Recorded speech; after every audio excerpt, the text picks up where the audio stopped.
Hello दोस्तों, मैं संतोष कुमार एक बार फिर आप लोगों के सामने आया हूँ एक नया वीडियो लेकर के। हड़प्पा सभ्यता वाले जो हम पढ़ रहे थे चैप्टर, उसके लास्ट टॉपिक हम लेकर के आए हैं। अब इसमें जितने हम टॉपिक कवर कर सकते हैं, लास्ट में जो बचे हुए उसके बारे में हम बारी बारी से बात करेंगे। हर टॉपिक को हम बड़े आराम से साफ साफ स्पष्ट शब्दों में समझाऊंगा। आप लोग अगर ध्यान से समझेंगे तो समझ में आएगा। और इसके बाद हम जब ये टॉपिक सारे खत्म होंगे फिर इसके क्वेश्चन आंसर की सीरीज लेकर के आएंगे। ठीक है, तो चलिए शुरू करते हैं, देखते हैं। सबसे पहले अगर हम हड़प्पा सभ्यता को पढ़ने चलते हैं तो जितना हमने पीछे टॉपिक कर लिया है उसके बाद अगर हम आगे कंटिन्यू करें इसमें, तो सबसे पहले हम अक्षरों के बारे में थोड़ा सा देखते हैं। देखिए, हड़प्पा सभ्यता जो है उसमें हमने पढ़ा है ये बात कि हड़प्पा सभ्यता के लोग चीजों को लिखते थे। अपने जितने भी वो व्यापार की चीजें जो होती थी, अभी फिर और भी जो भी चीजें उनके उनसे संबंधित थी, वो सारी चीजें वो लिखते थे। लेकिन सबसे बड़ी प्रॉब्लम इसमें यह है कि आज तक इन चीजों को पढ़ा नहीं गया है। और उनके पीछे ये रीजन है ना पढ़ने का कि इनकी जो लिपि है वो लिपि समझ में नहीं आती है, क्योंकि इनकी लिपि जो है वो चित्रात्मक है। ठीक है, देखिए मैंने ये बना रखी है सारे कि इस प्रकार के ये चिन्हों का प्रयोग करते थे अपनी लिपियों में। देखिए, ये फिर ऐसे फिर ऐसे फिर ऐसे फिर ऐसे फिर ऐसे फिर ऐसे, ये सारे हड़प्पा सभ्यता की खुदाई के दौरान ऐसे चित्र मिले हुए हैं। खास तौर से ये लोग उनकी जो मोहरे हैं उसके ऊपर ये ऐसे चित्र मिले हैं। इन चित्रों को देख करके हमें नहीं पता चल पाता है कि इसमें कौन से वर्ण है कि नहीं है। ठीक है, चित्रात्मक होने के कारण आज तक हड़प्पा सभ्यता के जो चीजें लिखी गई है उसको पढ़ा नहीं जा सका है। ठीक है, तो ये अक्षर है, ध्यान से देख सकते हैं, ऐसे इन सब चीजों का उन्होंने प्रयोग किया हड़प्पा सभ्यता में। ठीक है, इसके बाद इस चिन्हों के बारे में आप लोगों को पता चला। अब आगे देखते हैं हम लोग इसमें मोहरे, लिपि तथा बाण। ठीक है, मोहरे, लिपि तथा बाण, इसको हम बारी बारी से पढ़ेंगे। सबसे पहले हम पढ़ेंगे मोहरे के बारे में। ठीक है, ये जो मोहरे हैं इसके बारे में पढ़ेंगे हम लोग। तो देखिए, मोहरे के बारे में बताता हूँ आप लोगों को, ध्यान से देखिए। फर्स्ट जो इसका टॉपिक है वो है मोहरे। मोहरे, ठीक है, मोहरे और मोहरे से मुद्रांकन। क्या? मुद्रांकन। मोहरे और मुद्रांकन।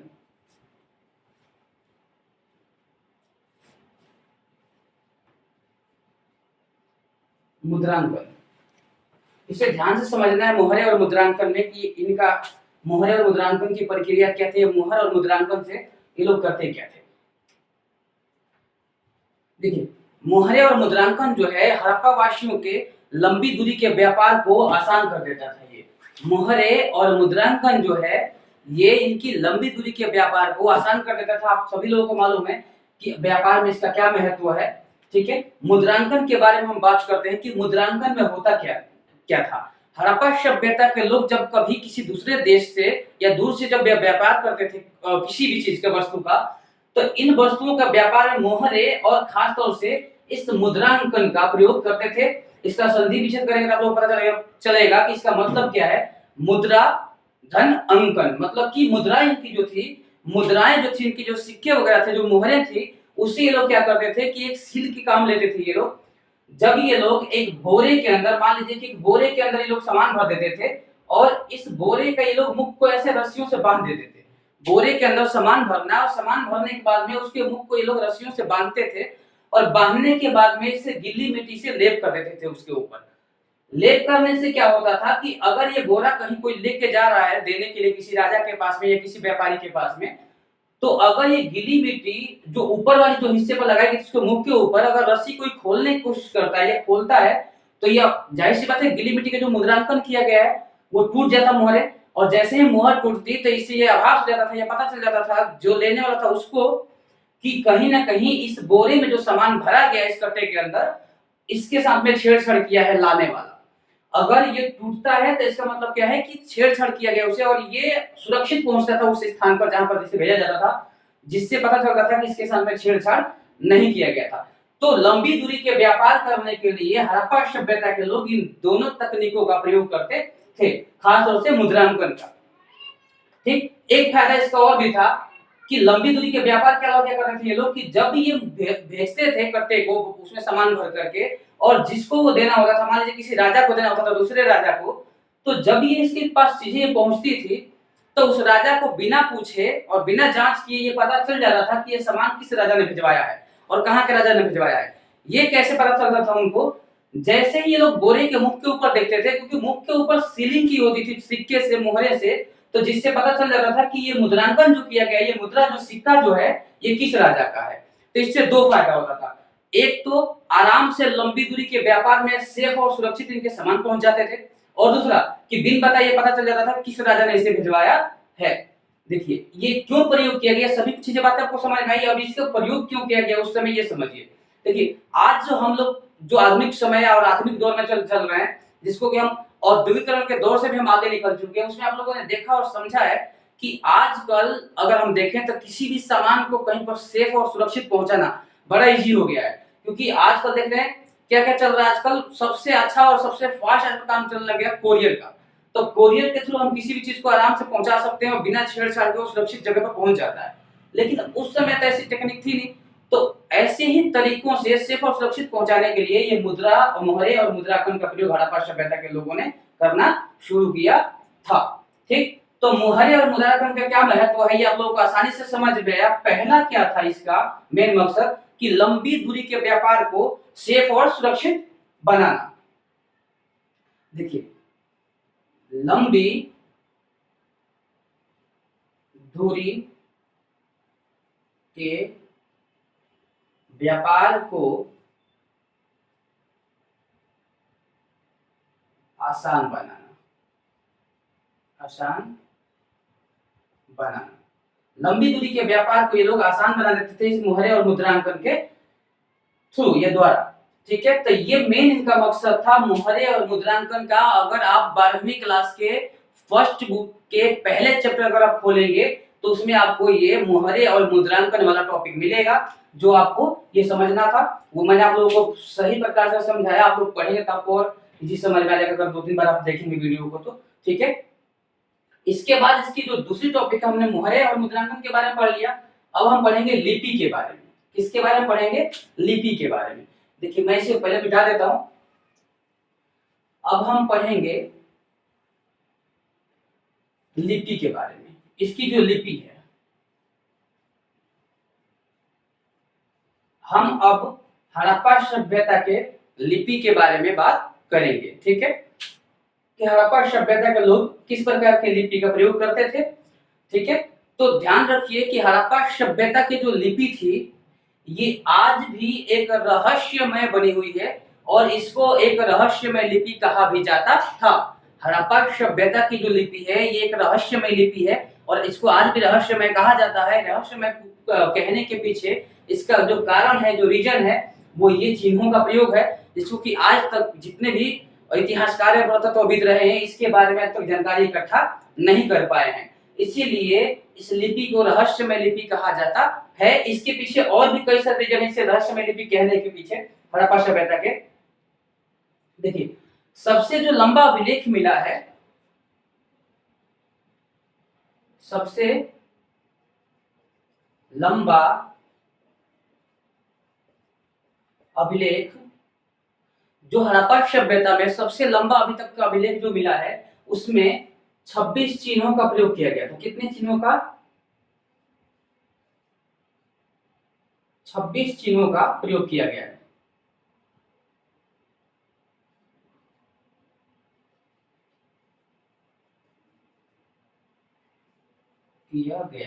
ठीक है, 26 चिन्हों का। सबसे जो लंबा अभी तक अभिलेख हड़प्पा सभ्यता में खोजा गया उसमें एक नहीं, दो नहीं, बल्कि 26 चिन्हों का प्रयोग किया गया है। ठीक है, हड़प्पा सभ्यता में जो सबसे बड़ा अभी तक जो ये मिला अभिलेख यहाँ पर। ठीक है, इसके अलावा इसको रहस्यमय कहने के पीछे दूसरा जो रीजन है, पहला तो हो गया, दूसरा है कि ये जो लिपि है ये आज तक पढ़ी ना जा सकती है।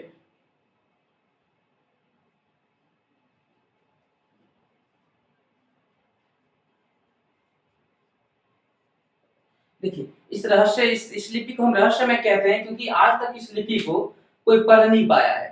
ये भी एक रीजन है इस लिपि को रहस्यमय कहने का। हड़प्पा सभ्यता की लिपि को, हड़प्पा सभ्यता की लिपि को रहस्यमय लिपि क्यों कहते हैं, ये अगर क्वेश्चन पूछता है 12वीं क्लास के बच्चों से तो ये आसानी से टॉपिक बता सकते हैं उसमें। ठीक है, पहला कि आज तक जो इसमें जो सबसे बड़ा अभिलेख मिला उसको 26 चिन्हों का प्रयोग किया गया, जो कि सब चिन्ह आज तक पढ़े नहीं गए हैं। दूसरा है कि आज तक इस लिपि को पढ़ा नहीं गया। और तीसरा देखिए, तीसरा इस लिपि की सबसे बड़ी विशेषता क्या है कि ये किस प्रकार की चित्रात्मक लिपि है। कैसी है? चित्रात्मक।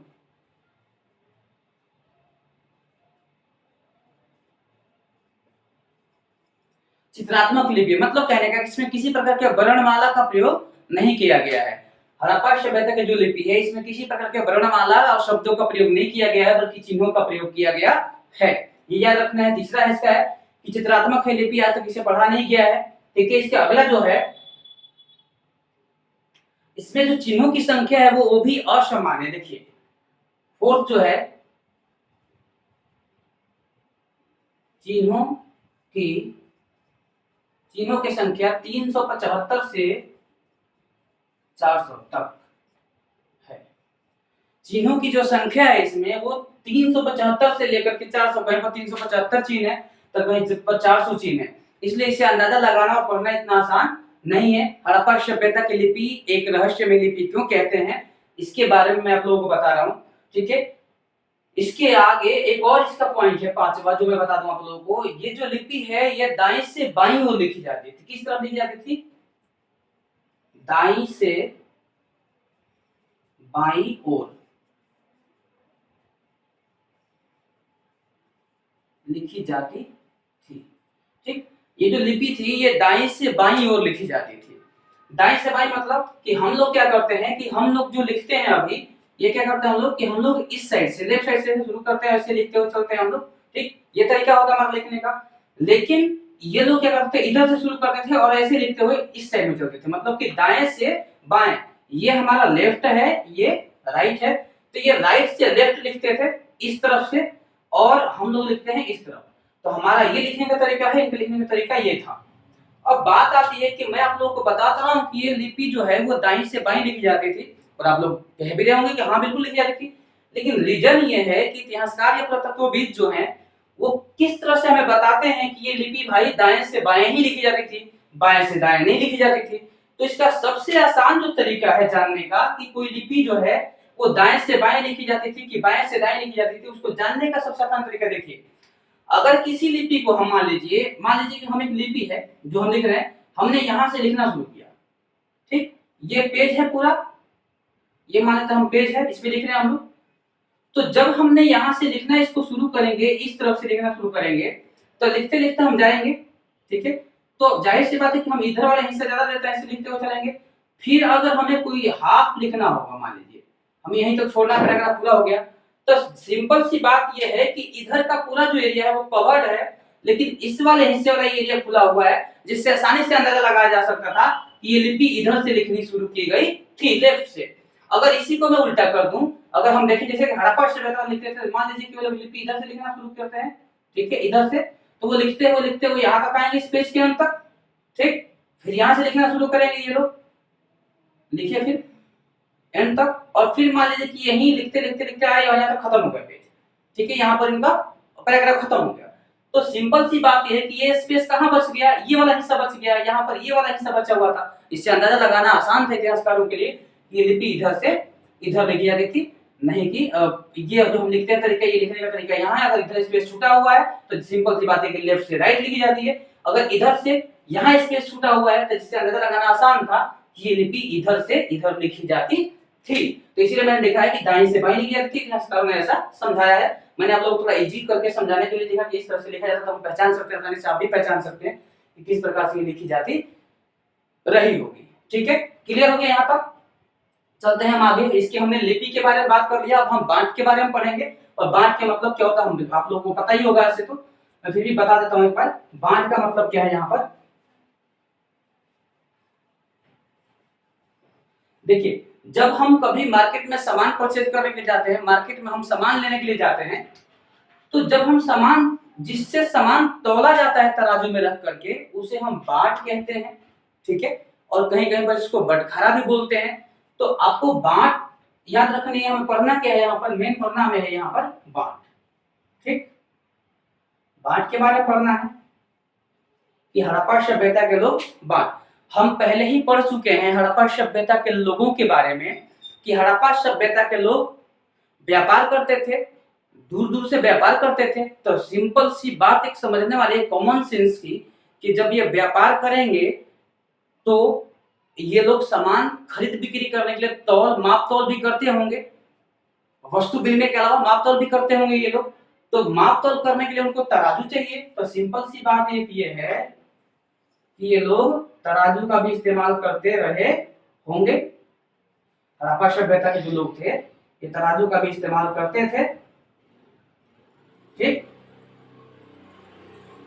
ये तराजू का भी इस्तेमाल करते रहे होंगे तौलने के लिए। ठीक है, तौलने के लिए तराजू का इस्तेमाल करते होंगे और इस तराजू में सामान तौलने के लिए बाट का प्रयोग करते होंगे। बाट मतलब एक बटखरा जिससे कि सामान तौला जाता है। तो इसी के बारे में हमें बांटों के बारे में पढ़ना है कि हड़प्पा सभ्यता के जो लोग थे ये हड़प्पा में बांटों का प्रयोग करते थे। तो किस प्रकार के थे, किससे बने हुए थे, कैसे बने हुए थे।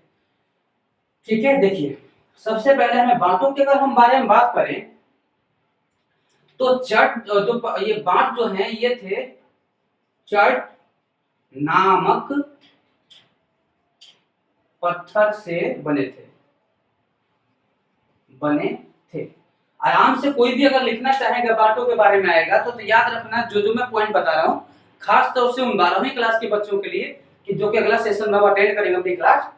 तो पहला अगर बांटों की विशेषता पूछता है हड़प्पा सभ्यता के बारे में तो याद रखना आप लोगों को कि बांट जो थे ये चट नामक पत्थर से बनाए जाते थे। किस नामक पत्थर से, चट नामक पत्थर से इसे बनाया जाता था, पहला। दूसरा,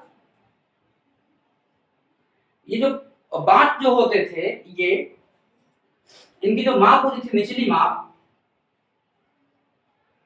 निचला माप जो होता था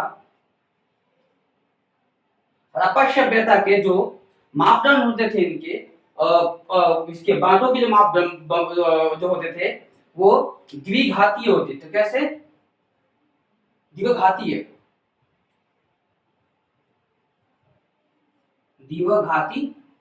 थे। अब ये कैसे द्विघाती थे, निचला मापदंड इनका कैसा था, 1 2 4 करके था, जैसे कि 1 फिर 2 फिर 4 इस तरह से, फिर 8 फिर 4 के बाद 8 8 के बाद 16 और 16 के बाद फिर इसका 32। ठीक है, मैक्सिमम इनके तौल की प्रणाली जो थी वो बहुत आगे तक जाती है। ठीक है, यहाँ करीबन 10,000 किलो तक तौल सकते थे ये लोग। तो इनके जो माप की प्रणाली जो थी वो 1 किलो फिर 2 फिर 4 फिर 6 8 फिर 6 के 16 के बाद 32 इस तरह से इनकी माप की प्रणाली थी। तो ये 2 पॉइंट हुआ किसके बारे में, बांटों के बारे में। इसके हम थर्ड पॉइंट के बारे में बात करते हैं। ठीक है, हड़प्पा सभ्यता के बांटों के थर्ड पॉइंट के बारे में अगर हम बात करें तो ऊपरी मापदंड जो थी इनकी वो दशमलव पद्धति का प्रयोग करते थे।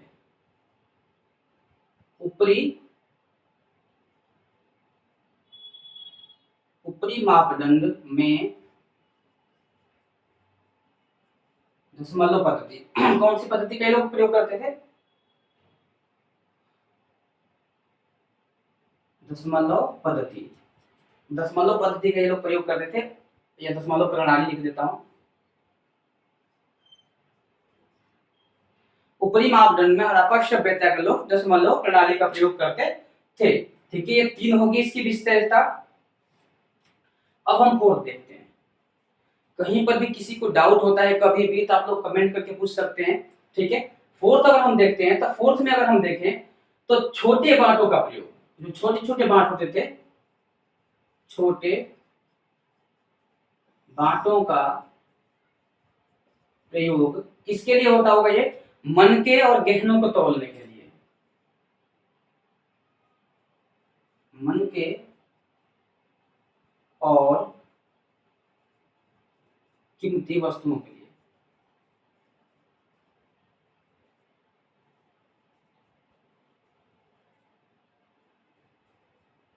ठीक है, इनके यहाँ जो छोटे बांट जो होते थे, छोटे बांटों का प्रयोग ये लोग मनके या फिर महंगी कीमती वस्तुओं को तौलने के लिए प्रयोग करते थे। इनके यहाँ धातु के तराजू भी मिला है हड़प्पा सभ्यता में। इसको अगर समझना है तो हम आसान से समझ सकते हैं कि सब हम लोग सुनारों की दुकान पे जाते हैं और वहां पर गोल्ड वगैरह या सिल्वर वगैरह तौलने के लिए छोटी छोटी तराजुओं को और बाटों का प्रयोग किया जाता है। तो इस प्रकार से अगर हम देखें तो हड़प्पा सभ्यता में जो बाट का इस्तेमाल होता था, प्रयोग होता था, वो इस प्रकार के इसकी विशेषताएं थी। तो आप लोगों को हमने 3 चीजें हमने पढ़ी अभी, मुहरें, लिपि और बाट। ठीक है, आगे देखते हैं इसमें कौन सा और टॉपिक बचता है, उसकी बात हम करते हैं। अब इसका जो अगला टॉपिक है वो है प्राचीन सत्ता और शासकों के बारे में बात करेंगे हम। ठीक है, देखिए बड़ा इंटरेस्टिंग है ये भी, शासक और सत्ता। देखिए प्राचीन सत्ता, ठीक है, प्राचीन सत्ता हो गया। और इसके बाद इसी में शासकों के बारे में भी बात हम कर लेंगे। देखिए, प्राचीन सत्ता के अगर हम बारे में बात करें तो हड़प्पा सभ्यता में क्या शासक कोई था, क्या प्राचीन सत्ता में कोई शासक था, इसके बारे में हमें जानना है। शासक कोई था कि नहीं था, इसके बारे में जानना। देखिए, शासकों के अगर हम बारे में बात करें और जो प्राचीन सत्ता था और इसमें शासक जो थे, शासकों के बारे में और सत्ता किसके हाथों में थी, इसके बारे में अगर हम बात करें, ठीक है, तो सबसे पहले प्राचीन सत्ता में देखें तो कई सारे इतिहासकार जो हैं इसमें कई सारी अलग अलग बातें करते हैं, लेकिन हम लोग देखते हैं कि हड़प्पा सभ्यता जो है, हमने पीछे वाले टॉपिक में जो पढ़े थे, इसके नॉर्थ, ईस्ट और वेस्ट और साउथ एरिया, जो ऐसा इसका ट्रिंगुलर आकार जो बना हुआ था, इसमें हम देखते हैं कि यहाँ जम्मू से लेकर के अगर हम दक्षिण तक गुजरात तक जाएं, नर्मदा नदी किनारे तक अगर हम जाते हैं, तो आप लोगों को पता चलेगा, देखेंगे हड़प्पा सभ्यता जो कि हड़प्पा सभ्यता में मनके बनाने का, माप तौल करने के प्रणाली, या फिर खास तौर से यहाँ से लेकर यहाँ तक जो सर्वत्र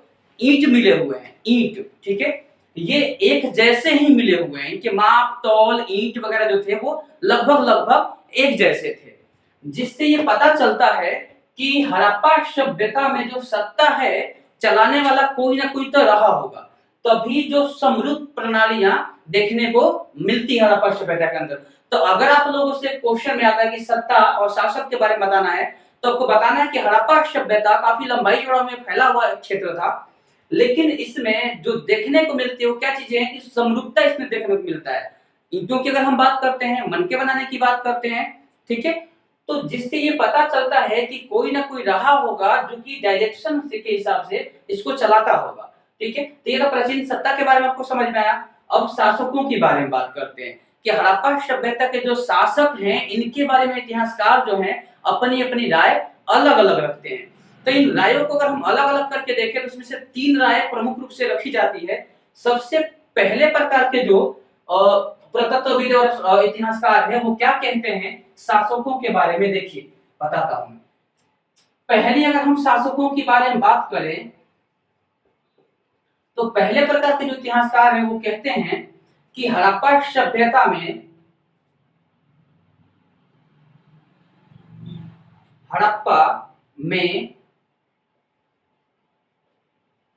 शासक नहीं थे। पहले प्रकार के जो इतिहासकार हैं वो कहते हैं कि हड़प्पा सभ्यता में कोई शासक नहीं था, बट ये बातें ठीक प्रतीत नहीं होती है, क्योंकि अभी थोड़ी देर पहले मैंने बताया आप लोगों को कि हड़प्पा सभ्यता में वस्तुएं समरूप दिखती हैं, जिससे ये पता चलता है कोई ना कोई तो इनको कंट्रोल करता होगा, तभी ये ऐसा होता था। ये तो जो ये पहले प्रकार के इतिहासकार कहते हैं कि हड़प्पा में शासक नहीं थे, ये बातें प्रूफ नहीं होती है सही, ठीक है। दूसरे प्रकार के इतिहासकारों के अगर हम बारे में बात करें, दूसरे प्रकार के इतिहासकार तो ये कहते हैं कि हड़प्पा में एक नहीं बल्कि अनेक शासक थे, अनेक शासक थे। ये आपको इसी तरह से सेम टू सेम लिखना है, अगर शासकों के बारे में पूछेगा तो याद रखना ये बात, ठीक है। आप लोग चाहें तो रोक की वीडियो लिख सकते हैं या फिर इसका स्क्रीनशॉट भी ले सकते हैं आप लोग, जो मैं लिख दूंगा। तो हड़प्पा में हड़प्पा में शासक नहीं थे, ये पहले प्रकार के इतिहासकार थे, जिसको मैंने बताया कि ये ठीक नहीं हो सकता। दूसरे इतिहासकार ये हैं जो कहते हैं कि हड़प्पा में एक नहीं बल्कि अनेक शासक थे। अपना तर्क देते हैं कि इतना बड़ा जो एरिया था, इस पर एक शासक का शासन नहीं रहा होगा। लेकिन मुझे लगता है कि ये बात भी तथ्यात्मक नहीं है। क्यों ऐसा नहीं है? क्योंकि मैं बताता हूं कि जम्मू कश्मीर और हम गुजरात को देखें तो काफी अंतर है, और इस पूरे एरिया में अगर हम देखें तो वस्तुएं समरूप है। अगर राजा कई सारे होते अलग अलग तो अलग अलग वस्तुएं भी देखने को मिलती, लेकिन समरूप वस्तुएं देखने को मिलती है, जिससे हमें यह प्रतीत होता है कि जो हड़प्पा सभ्यता की बात करें तो अनेक नहीं राजा, एक राजा हो सकता है। तो दूसरे वाला जो है ये बातें भी प्रूफ नहीं होती है, ठीक। लेकिन तीसरे प्रकार के जो इतिहासकार है वो कहते हैं कि हड़प्पा में हड़प्पा में एक ही शासक रहा होगा। ये बातें कुछ हद तक तथ्यात्मक लगती है, क्योंकि इसके बारे में प्रूफ भी कई सारे मिलते हैं कि हड़प्पा सभ्यता में एक राजा था जो चीजों को चलाता था और कंट्रोल करता था। तो शासक और इसके बाद में प्राचीन सत्ता के बारे में आप लोगों को बातें क्लियर हो गई, ठीक है। अब हम अगला जो टॉपिक है इसका, अगर इसका चाहे तो आप लोग स्क्रीनशॉट ले सकते हैं, फिर मिटाता हूं मैं, देखिए चलिए मिटाता हूं इसे। अब अगला जो इसमें हम पढ़ेंगे टॉपिक, जो इसमें है अभी किताब में अगला जो टॉपिक पढ़ना हम लोग को, इसमें है अगला टॉपिक कनिंघम का भ्रम। क्या है? कनिंघम का भ्रम। कनिंघम का भ्रम, ठीक है। ये क्वेश्चन काफी 12वीं क्लास के बच्चों के लिए इंपॉर्टेंट है। ये बार बार क्वेश्चन पूछा जाता रहा है, पिछले मैं 15-16 सालों से देखूं तक कभी 2-3 साल में ये क्वेश्चन रिपीट होता रहा है, कनिंघम का भ्रम। कनिंघम के बारे में पहले हम जान लें कि कनिंघम जो है, ये कनिंघम भारत के पुरातत्व विभाग के पहले जनरल डायरेक्टर थे। कौन? कनिंघम। और कनिंघम को भारतीय आर्कियोलॉजिस्ट डिपार्टमेंट, मतलब कि भारतीय पुरातत्व विभाग का फादर, पिता भी कहा जाता है कनिंघम को।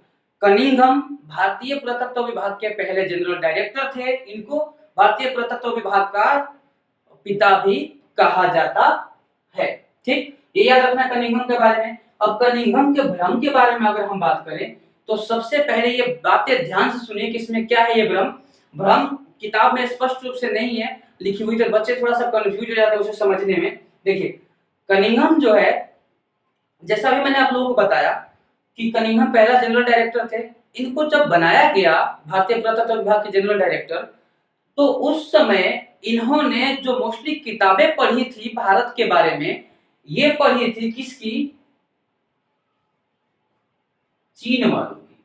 जितने भी चीन के यात्री भारत में आए थे बुद्ध धर्म के ज्ञान प्राप्त करने के लिए, जितने भी चीन के यात्री भारत में आए थे बुद्ध धर्म के ज्ञान प्राप्त करने के लिए, इन चीनी यात्रियों ने जो भी किताबें लिखी थी और छोड़ी थी अपने अभिलेख वगैरह यहाँ पर, या उन किताबों को इन्होंने पढ़ा था।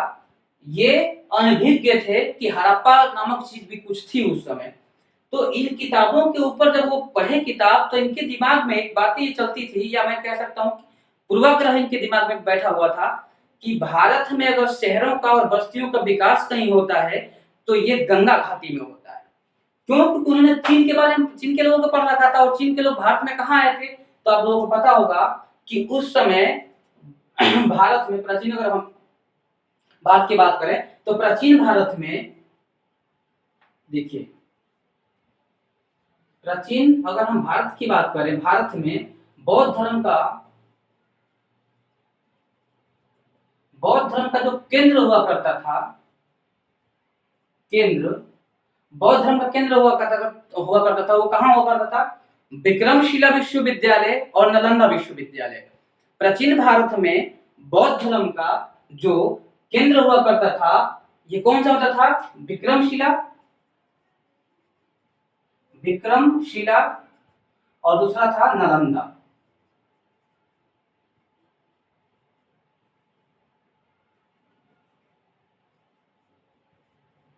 नालंदा, ये दो जो जगहें थी, ये उस समय बौद्ध धर्म का प्रमुख केंद्र हुआ करती थी, विक्रमशिला विश्वविद्यालय और नालंदा विश्वविद्यालय।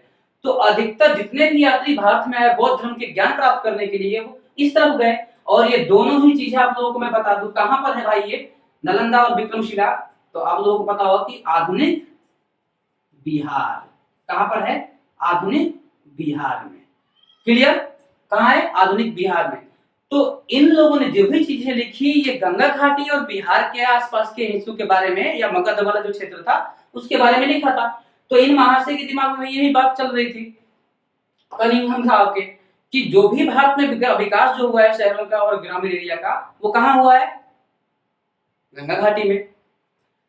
तो अब होता इनका भ्रम जो है वो है क्या एक्चुअली में, अब जानिए। हमने ये बता दिया कि ये कहां से किसके बारे में जानते थे ये, ठीक है। इनके दिमाग में ये बातें चल रही थी पहले से पढ़ने के बाद। अब हुआ क्या कि जब ये अपने काम के दौरान, ये अपने सेशन के दौरान काम ही करते, उसी समय एक पुरातत्वविद इनको एक मोहर लेकर के आता है पुराना, और पुराना मोहर देता है।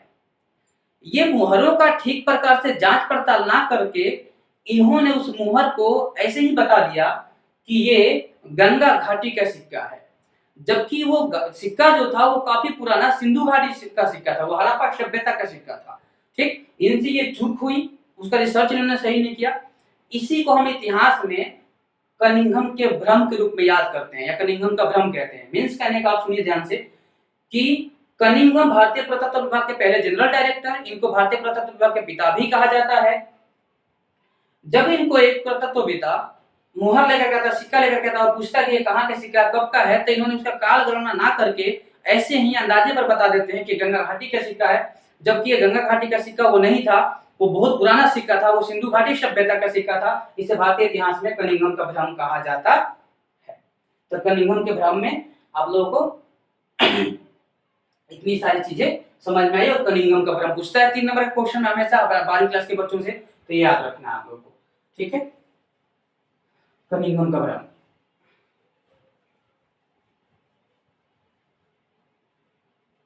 देखिए एक क्वेश्चन यहाँ पर बार बार पूछता है, जो कॉम्पिटिशन वाले बच्चे उनसे तैयारी कराने में करने वाले जो उनसे, कि हड़प्पा सभ्यता किस प्रकार की सभ्यता थी, और जबकि हड़प्पा के बाद जो आती है वैदिक सभ्यता, इन दोनों में क्या डिफरेंस है, एक डिफरेंस बताइए। या फिर ऐसे पूछेगा कि हड़प्पा सभ्यता और जो वैदिक सभ्यता, इसमें क्या अंतर है। देखिए, तो एक अंतर, जो सबसे प्रमुख अंतर है हड़प्पा में, कि हड़प्पा जो सभ्यता था ये शहरी सभ्यता थी। हड़प्पा कैसी थी, शहरी सभ्यता थी, जबकि उसके बाद में जो वैदिक सभ्यता आती है वो ग्रामीण सभ्यता थी। वैदिक सभ्यता ग्रामीण सभ्यता और हड़प्पा शहरी सभ्यता थी। ठीक है, ये अंतर था। आगे बढ़ते हैं। आगे जब हम पढ़ेंगे इसमें, तो ये आएगा पढ़ने के लिए हमें नई तकनीकें तथा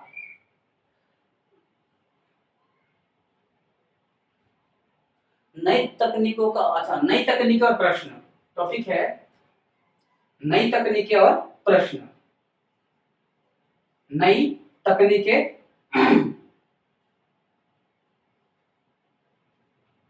और प्रश्न, नई तकनीकें और प्रश्न। इसमें हम पढ़ेंगे बेसिकली क्या, देखिए ये हम पढ़ रहे हैं 1949 के रूप में। देखिए, भारतीय पुरातत्व विभाग के जनरल डायरेक्टर, जब भारत आजाद होने वाला था, आजादी से कुछ समय पहले, मतलब कि 1944 में भारतीय पुरातत्व विभाग के डायरेक्टर बनते हैं, जिनका नाम था व्हीलर। क्या नाम था उनका, व्हीलर। ठीक है, REM व्हीलर। देखिए कौन बना, REM व्हीलर। ठीक है, ठीक है, REM व्हीलर कब बने, ये 1944 में। अब देखिए, जब ये 1944 में व्हीलर बनते हैं भारतीय पुरातत्व विभाग के जनरल डायरेक्टर, उस समय भारत लगभग बंटने के कगार पे था, और भारत आप लोगों को पता होगा कि 1947 में आकर के बट जाता है। तो बटने के बाद भी ये काम तभी कर ही रहे थे। अब इनके सामने चैलेंजेस जो थी, वो नए प्रश्न क्या था, कि सबसे बड़ा प्रश्न था कि अब हड़प्पा सभ्यता की जो साइटें हैं मोस्टली, वो सब के सब लगभग पाकिस्तान की तरफ चली गई। जो मेन उसकी विकसित हड़प्पा सभ्यता था, और वो कहाँ चला गया, पाकिस्तान में। अब इनके सामने चैलेंजेस था कि हड़प्पा सभ्यता से संबंधित कोई स्पॉट अगर भारत में है जगह, तो उसको ढूंढना था। तो ये प्रश्न इनके सामने रहा। ये व्हीलर साहब जो हैं, ये नया तकनीक भारत में, ये क्या लेकर के आते हैं पुरातत्व विभाग में, नई तकनीक। क्या लेकर आते हैं, ये भारत में नई तकनीक लेकर के आते हैं। कौन, व्हीलर, ये पहला है। ठीक, व्हीलर ने ही, इनके ही देख रेख में भारत में नई जो साइटें हैं जिसकी खोज की गई, इसमें है कालीबंगा। कालीबंगा इन्हीं के देखरेख में खोज किया गया, व्हीलर के देखरेख में। इसके बाद में लोथल आता है इसमें, फिर लोथल इन्हीं के देखरेख में किया गया, और राखीगढ़ी। ठीक, ये हम लोग पता होगा, कालीबंगा राजस्थान में है, लोथल गुजरात में है, राखीगढ़ी हरियाणा में है। इनके काम करने के बाद में, REM व्हीलर के काम करने के बाद में नई तकनीकें क्या आई, मैंने बताया आप लोगों को, टेक्नोलॉजी नए लेकर के आएंगे। इन्होंने बड़ी बड़ी जो साइटें इनके देखरेख में खोज की गई, ये है कालीबंगन, लोथल और राखीगढ़ी। और इन्होंने एक नया प्रयोग किया, और वो नया प्रयोग किया था इनके लिए, ये प्रयोग था कि पूरा स्तर विन्यास को ना लेकर के, जैसे मतलब कि यहाँ पर कोई सभ्यता थी तो हम इसकी पूरी खुदाई ना करके यहाँ के हम टीले की खुदाई करें। जब कहीं कोई सभ्यताएं थी और सभ्यताएं जब वहां पर डिस्ट्रॉय होती थी, टूटती थी, तो वहां पर कुछ एरिया में एक जगह स्पॉट ऐसा बन जाता था जहां पर पता चलता था कि यहाँ पर ये सभ्यताएं रही होगी। तो इन्होंने इतना टाइम ना वेस्ट करके, चारों तरफ खुदाई ना करके, इन्होंने स्तर विन्यास को छोड़ के जो टीलों की खुदाई करना शुरू किया। जिससे क्या हुआ कि टाइम कम लगा, एक तो पैसे खर्च बहुत कम हुए और काम जल्दी से जल्दी हो गया। तो ये इनका एक नया खोज था जो लेकर के आर.एम. व्हीलर 1944 में भारतीय पुरातत्व विभाग में लेकर के आते हैं। नाम से पता चल रहा होगा आपको कि अंग्रेजी थे, ठीक है, अंग्रेज थे।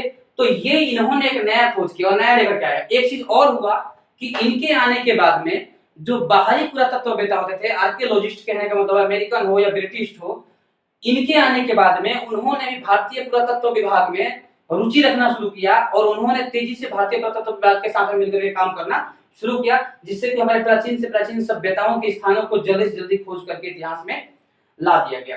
तो ये था आर.एम. व्हीलर का भारतीय इतिहास में योगदान कहें, या फिर ये जब बने भारतीय पुरातत्व विभाग के डायरेक्टर, तो इन्होंने क्या क्या नया नया काम किया। तो ये व्हीलर साहब का सारा योगदान है हमारे इतिहास में। चलो देखते हैं, अगला टॉपिक देखते हैं आगे कौन सा टॉपिक है हमारा। देखिए आगे जो हम पढ़ेंगे, ये हमारा जो टॉपिक है आगे वाला, ये है हड़प्पा सभ्यता का पतन। मतलब कि हड़प्पा सभ्यता जो हमने देखा अभी पीछे में, जो इसके टॉपिक थे लगभग सारे कवर कर लिए, तो इसलिए अब ये टॉपिक हड़प्पा सभ्यता का पतन वाला है। और एक आध दो छोटे छोटे टॉपिक को फटाफट मैं करा देता हूँ, फिर क्वेश्चन आंसर देखेंगे इस चैप्टर के। देखिए हड़प्पा सभ्यता का पतन, ये बार बार क्वेश्चन पूछा जाता है और काफी इंपोर्टेंट क्वेश्चन है, इसलिए मैं आप ध्यान से देखिए इसे, और आसान है बिल्कुल, और पूछता भी है, बड़ा क्वेश्चन भी है। देखिए हड़प्पा सभ्यता का पतन अगर पूछता है तो इसके कई सारे कारण हैं। उसमें से पहला अगर हम कारण देखें हड़प्पा सभ्यता के पतन का, ये है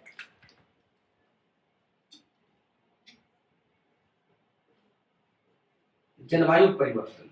पहला कारण क्या है हड़प्पा सभ्यता के पतन का, ये है जलवायु परिवर्तन।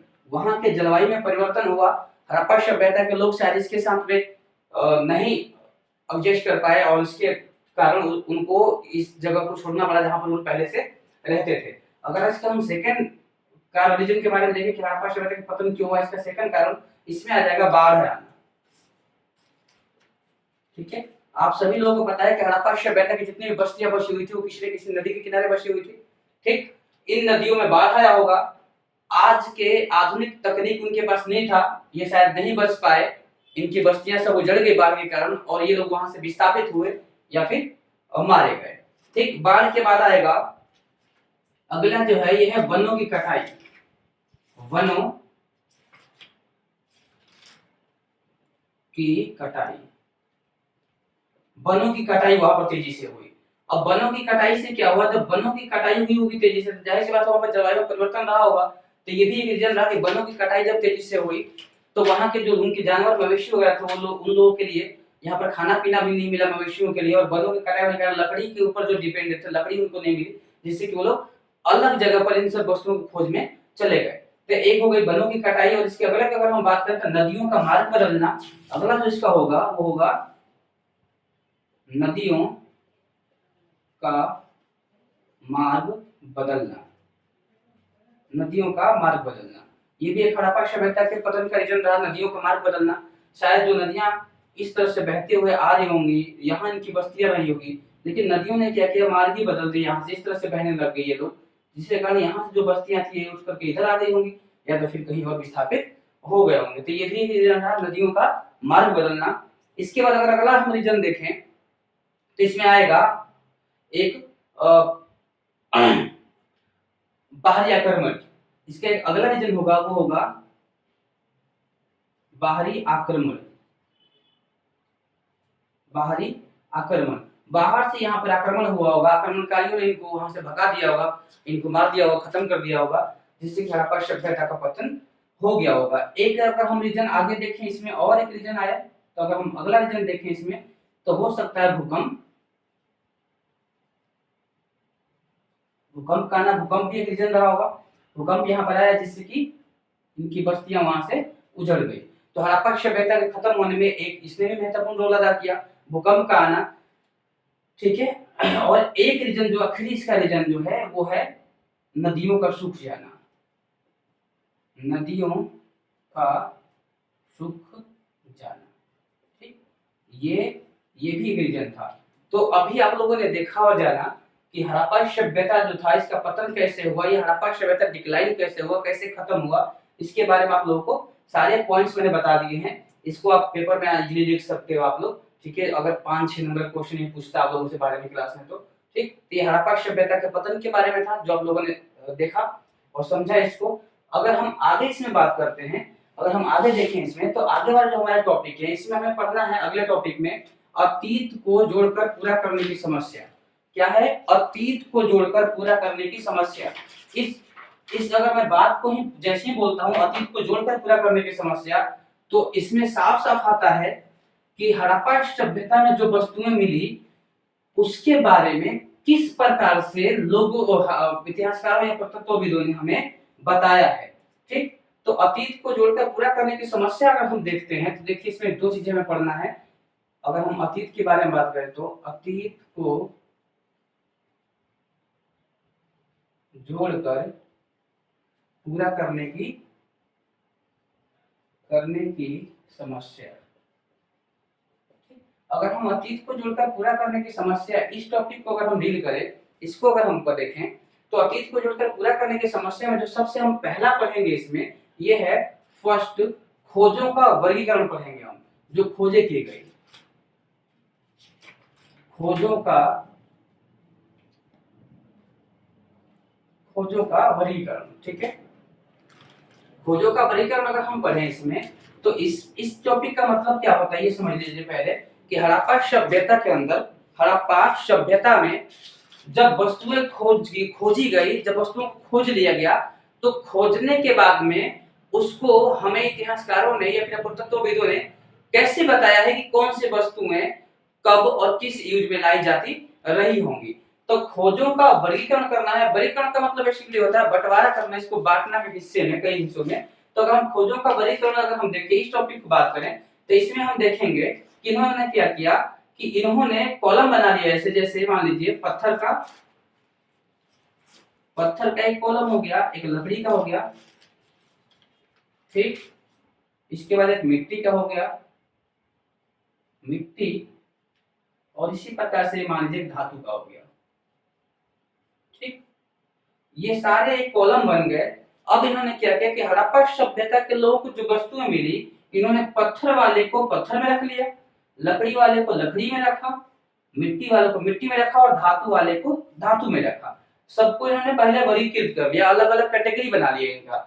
और कैटेगरी जब ये बन गई अलग अलग, जैसे मान लीजिए पत्थर की कैटेगरी अलग बन गई, लकड़ी की और मिट्टी और धातु की कैटेगरी बनने के बाद में फिर इन्होंने इन वस्तुओं को क्या किया कि आने वाले इस समय जो प्रेजेंट टाइम में जो यूज हो रही वस्तुएं उनसे इन्होंने मैचिंग कर लिया, ठीक है, मिला लिया। और मिला करके फिर इन्होंने बताया कि इस प्रकार से ये कोई सामान जब अगर मिला है, तो जैसे मान लीजिए पत्थर की अगर हम चक्की की बात करते हैं, ठीक है।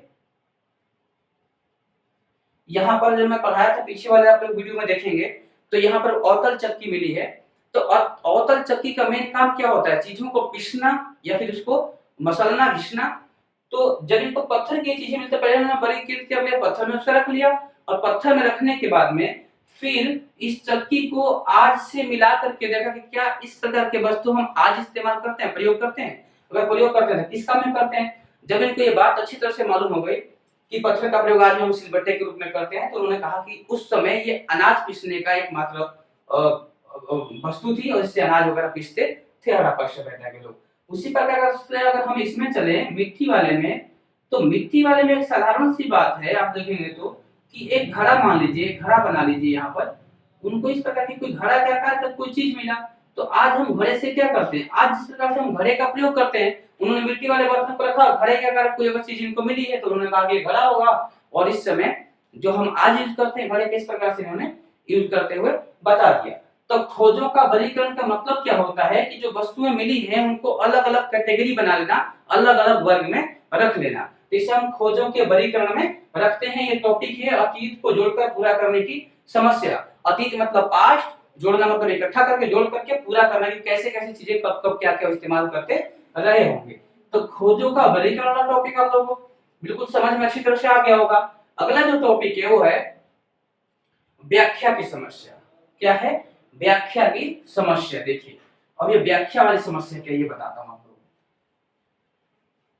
देखिए व्याख्या की जो समस्या अगर हम देखें, इसमें व्याख्या व्याख्या की अगर हम समस्या की बात करते हैं, देखिए व्याख्या की समस्या का मतलब यह है कि जब वस्तुएं वहां पर कुछ मिली हड़प्पा सभ्यता के अंदर, तो उसकी व्याख्या कैसे की गई, उसके बारे में कैसे बताया गया इतिहासकारों के द्वारा, ठीक है। और खास तौर से जब वस्तुएं वहां पर मिली है, कुछ चीजें ऐसी रही हैं जिसकी व्याख्या करने में किसको ज्यादा दिक्कत हुई इतिहासकारों को, इसके बारे में जानना है। तो देखिए हड़प्पा सभ्यता के अंदर खास तौर से उन वस्तुओं को लेकर के ज्यादा इतिहासकारों को माथापैची करना पड़ा, और वो वस्तुएं क्या थी, पूजा प्रणाली से संबंधित, पूजा पाठ से जो संबंधित वस्तुएं थी उनको लेकर के ज्यादा इनको व्याख्या करने में दिक्कत आई। तो इनको ये समझ में आता है कि वो किसकी पूजा करते हैं और किसकी पूजा नहीं करते हैं।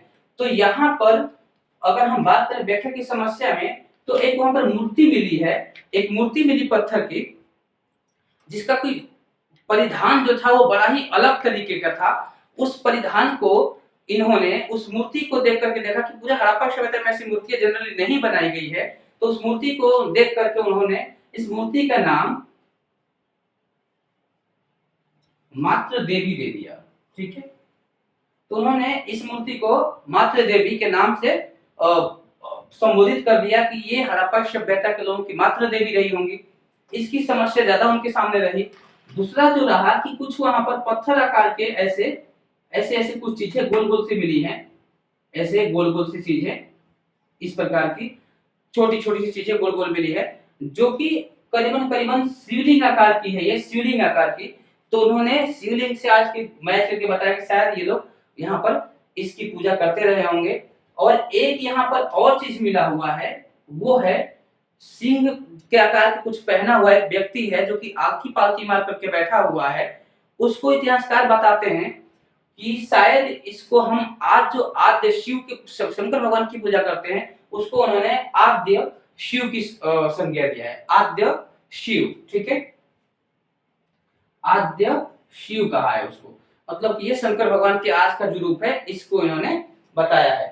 तो व्याख्या करने की समस्या अगर आप लोगों से पूछता है, तो आप लोगों को धार्मिक जो चीजें वहां पर रही है पूजा प्रणाली के समन्वय की, उसके बारे में बताना, मातृ देवी, शिवलिंग और आद्य शिव के बारे में, ठीक है, ये बतानी है। अगर मान लीजिए कि सपोज कि आपसे क्वेश्चन पूछता है कि हड़प्पा सभ्यता के जो लोग थे ये पूजा किसकी करते थे, हड़प्पा सभ्यता के जो लोग थे वो किसकी पूजा करते थे, तो आप लोगों को दो चीजें याद रखनी है बस, पूछेगा तो मातृ देवी और आद्य शिव, या फिर पेड़ पौधे मतलब नेचर, प्रकृति की ये लोग पूजा करते थे। तो ये याद रखनी है आपको बातें। एक चीज और रह गया बस इस पूरे चैप्टर का, इस चैप्टर का मैंने टॉपिक बाय टॉपिक सारी चीजें आप लोगों को बता दिया है, ठीक है। एक चीज इसमें बच गया जो बताना है वो भी बता देता हूं आप लोगों को। इसमें एक चीज और रह गई है, वो है समन। इस तरह से कोई समन शब्द करके लिख करके आता है और पूछे कि समन से क्या अभिप्राय है, ठीक है। तो जब समन पूछेगा आप लोगों से तो बताना है कि ऐसे व्यक्ति जो पूजा पाठ कराता हो और कहता हो कि मेरे पास भगवान से मिलने की शक्ति हो, उसे समन कहा गया। और इसमें आदमी और औरत दोनों है, ठीक है। ये दो व्यक्ति, ऐसे व्यक्ति जो पूजा पाठ करवाता हो, झाड़ फूक करता हो जैसे आज भी होता है, और वो एलोक और परलोक की बात करता हो, भगवान की बात करता हो, ऐसे व्यक्तियों को समन कहा गया, ठीक है। और इसमें एक चीज और जोड़ सकते हैं आप लोग, जादुई कला जो जानता हो, ठीक है, उसे ये समन कहते थे। तो इस तरह से हमने आप लोगों के जितने भी ये चैप्टर के टॉपिक थे, टॉपिक बाय टॉपिक हमने सारे की सारी चीजें डील कर दिया है। हड़प्पा सभ्यता जो पहला चैप्टर है 12वीं क्लास का, ठीक है। अब इसके क्वेश्चन आंसर वाले सेशन रह गए हैं, हम अगले वीडियो में क्वेश्चन आंसर के सेशन इसके लेकर के आएंगे। मैं सारा क्वेश्चन आंसर इसके करा दूंगा आप लोगों का, वो 1 नंबर वाले भी करा दूंगा मैं, जो फिलअप वाले क्वेश्चन है वो भी, ठीक है। इसके बाद में मल्टी चॉइस क्वेश्चन है वो भी, और इसके बाद 3 नंबर वाले और इसके 8 नंबर वाले जो क्वेश्चन है वो सारे के सारे क्वेश्चन अगली वीडियो में आप लोगों से डिस्कस कर लूंगा और बता दूंगा, ठीक है। तो आज के लिए बस इतना ही, अगले वीडियो में मिलते हैं, तब तक के लिए नमस्कार।